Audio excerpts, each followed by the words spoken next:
Hi and welcome to this video. If you haven't seen us before, this is Enduro School, where we teach you everything there is to know about riding bikes. We also have an online school with some of the best riders teaching you everything there is to know about riding Enduro.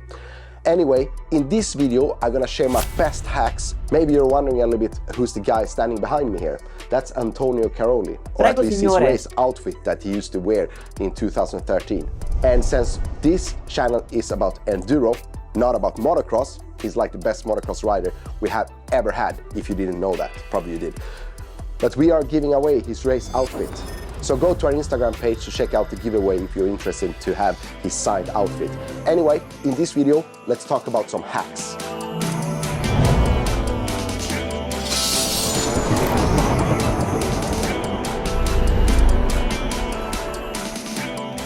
We start with the bike. I also want to mention some of the hacks are applicable only on a KTM or a Husqvarna bike, since KTM is the bike I've been riding for the last 8 years. So of course I specialized in this bike and the hacks that we can do on this bike. I just want to mention that. Let's start where I have my hands, the seat cover. I always change the seat cover from the original one from KTM. This one from One Gripper is a really good option. It keeps the foam stiff and hard in the seat. It also gives you a lot of grip, so it saves your arms, especially when it gets muddy outside like we have here in Sweden. So I highly recommend to change the seat covers. And the next hack is to change the levers. This is a really good option to do. I use these arc levers. They're made of some composite material, so they are like unbreakable. And as you can see, I have never broke one of these levers, so I highly recommend to change to that one. And also a bonus tip is to move the lever a little bit to the inside of the handlebars, so it's not the lever hitting the ground first, it's the handlebar. And the next hack is to change the skid plate. Even on the KTM 6 days and the Husqvarna you get a skid plate, but this one from Lasarbit, it covers the engine better, so I highly recommend to install like an Lasarbis skid plate or one that covers better than the original one does. And the next hack I have is to clean before you install the stickers properly. Nah, just kidding. This one is coming loose. It's a chain steering guard protection. I think it's called like that. Kedjeskyddsstyrar in Swedish. But yeah, it helps because on the KTM you just have these small ones going from the swing arm, so it helps to protect that one. And the next hack is an important one. The original air filter that comes with the bike is not that good lubed, so I prefer not to ride with twin air filters, to be honest. So I've done that a little bit with this one, so you can see, but no more. Do we need to clean it a little bit maybe? Another bonus hack is to use brake clean to clean it off, so you get all the dust off and so on. But this is my favorite go-to filter, Funnel Web, and also their oil is really good option. So I pre-lube the filter and have it in the plastic bag. What's good with these filters is that the surface on them is much bigger than on the like normal filters, so it can collect more dust before the need of change. Also, their air filter oil is one of the best I've tried of not letting water penetrate. So it's very good of keeping water away from the engine. And the next hack is to lube these ones up. As you saw when I tried to remove the air filter cover, it was a little bit hard to get away with. So either you take some spray or you can take some grease if you want that. It's much easier to get loose next time you need it. And the next tip is about lubing the triple clamp properly. Now I have a new one installed, so I don't gotta take it off just to show it. But if you have a new one, you can see it's not that much lube that is on the bearing. And also if you're riding a Husqvarna or some other brand with a linkage, the same, take it away, lube it up properly. very important. Then you will extend the lifetime of it. The next tip is when you have changed the rear wheel or changed the tire, or when you take the wheel off and you're gonna put it on again, you just take something between the chain and the sprocket, then everything will tighten up. You can tighten the rear wheel axle again, the bolt. And when it comes to chain lube, I highly recommend the one from Motor X because it's not that greasy. So it's a really good option, so the chain doesn't collect so much dirt as with the greasier options out there. So this is like my really favorite one to go to. When changing the front wheel, or like removing the front wheel axle, and what we don't want is that the right front fork is not in line. So what we need to do here is to see so it's loosened, and what we can do is to spin the front wheel very fast, and we can see that it lines up. Then you know it's in the center.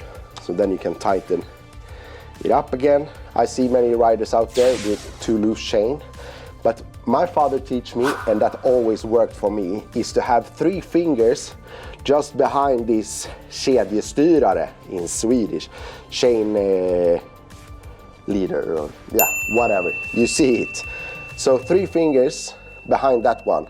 That's a good tension of the chain, because I always have my fingers with me, and yeah, I've seen many different tools, but this I know that's a good one to go with. And the next tip is, on most enduro bikes we have this steering lock, and that's not good if it's open. When you wash, a lot of water can penetrate into that, and it goes down and it makes rust on the triple clamp. What I often do is I just tape that one. Simple, but helps your triple clamp to prevent to get rust in it. And the next hack is to use a product from Maxima, really high gloss coating. I used to use silicone spray, and this one smells very good. Like Hubba Bubba we have in Sweden, chewing gum. It's the same smell, but really good. I often use it when I wash the bike. I apply a layer on this. And when it's really muddy races, I apply some extra under the fenders and so on. So really good product, highly recommend. And when we talk about muddy races, the next hack I want to show you is to use some kind of foam. This is a really good one. This we talk when it's really muddy outside, like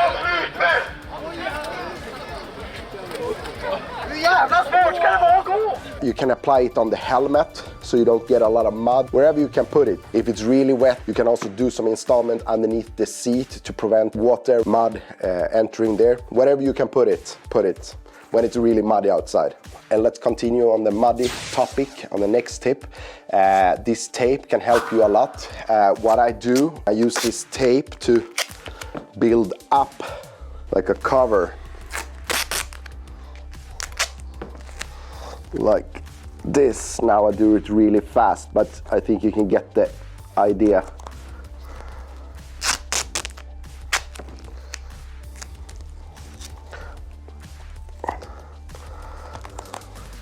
Can also do on the top. And good if you haven't used silicone or this product that I just sprayed on my bike, because then it can be a little bit hassle to get the tape to stay. If you use really good tape, you almost don't need any plastic because it covers so well. Help you to protect your hands. You can also do the same on the front fender to build it out a little bit with tape, so it's not flying up so much mud and shit in your face, especially, as I said, on the muddy races. Quite nice creation, good tip. Used it a lot. This tool is an expensive tool, but a really good one that I highly recommend. It's to check your spokes, so the tension of your spokes is good. It's set to the right torque. You can of course use other torque tools where you just get the right size for your spokes, but yeah, really good one. This makes me actually check the spokes. I highly recommend to check the spokes also when the bike is new, the few hours of riding. Always go through, and then it's good to use this tool. The next tip I want to share, if you ride mousse, you can remove the rim lock. Just cover it well so you don't get a lot of dust penetrating and destroying the mousse. But that makes you to get a little bit better balance in the front wheel if you don't have this heavy rim lock. And it's easier to remove and install with the mousse. So that's one I highly recommend. This is actually a hack. If you ride a 350 or 250 KTM or Husqvarna, then you change the brake tip lever to this bigger one. Next hack is to change to a solid disc in the rear. I highly recommend that. You get a little bit better feeling in the rear brake. It's more solid, so I recommend to do that. I have just ordered one. I haven't received it yet, but I will change as soon as I have it. So next tip is about adjustments. Don't be afraid to lower the front, which means put the fork higher up in the triple clamp. Then you will get much faster turning bike, or raise it, then you will get more stable bike over rocks and roots and so on. Don't be afraid to test that out. That's something I highly recommend you to do. If you're doing a major service and removing bolts and nuts and so on around the engine, what you can do is to use a pen, and you mark with the pen by the bolt and what it's attached to. Then you can see if the bolts are turning or so when out riding. And a really important tip, as I see it, is to use moss in the front and in the rear to prevent getting a flat tire. I don't really understand why people still use a tube. I understand it's a little bit more pricey to use moss, but the frustration of running a flat tire is so frustrating. So yeah, I highly recommend that one. It's a good hack. Apply it now if you haven't done it yet. Radiator protection.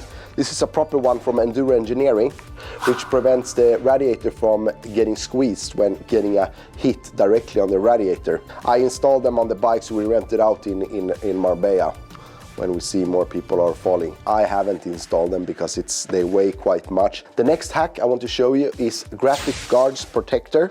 So they are really good if you squeeze a lot with your knees and legs around your bike. Helps you to save the graphics. Next thing I want to show is a camelback, as I call it.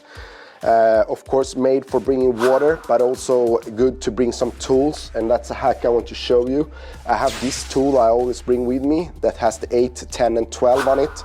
So very small and simple doesn't take so much space. You also have these toolkits you get with the KTM and Husqvarna bikes, which has like all the tools you need. I also have this camelback when riding with helmet lights, so it's a good place to install your battery that I run my helmet light with, so it's a good option. If it's very muddy outside, is to install, if you have a pair of extra glasses, use one, preferable. Then you can install it, so you can lower down your helmet and it prevents you from getting mud in your face. The Arroy helmets also come with this extender that you can install, but if you don't have an Arroy and the extender, this is a good option. The next hack I want to show you, I install some paper underneath, like if going out on a special test, I come so I can clear my goggles. The next hack is especially made for KTM bikes and Enduro bikes, which this video is about, hacks for Enduro bike. So this one I'm gonna install on my bike in Spain, Marbella, where we do a lot of climbing in the mountains and so on. It's a clutch from a motocross bike, so the piston is a little bit bigger in this one, so it's easier to use the clutch. So it saves your arm a little bit. So I can recommend that. A little bit pricey hack, but well worth it. One more tip I can highly recommend is to use a cover for the radiator. They have from Twin Air, I think, or you can take like a pantyhose and stick it over the radiator to avoid to get a lot of mud getting stuck into the radiator. That was what I had to share in this video. I hope you enjoyed the hacks and maybe you had a few or more that you can take and apply on your bike or on your equipment. If you like this video, please subscribe and hit the bell button so you get a notice when we do more videos like this. I hope to see you in the next video. Ride hard. So what do you think, Antonio? Was it good enough? Hey, don't forget to like,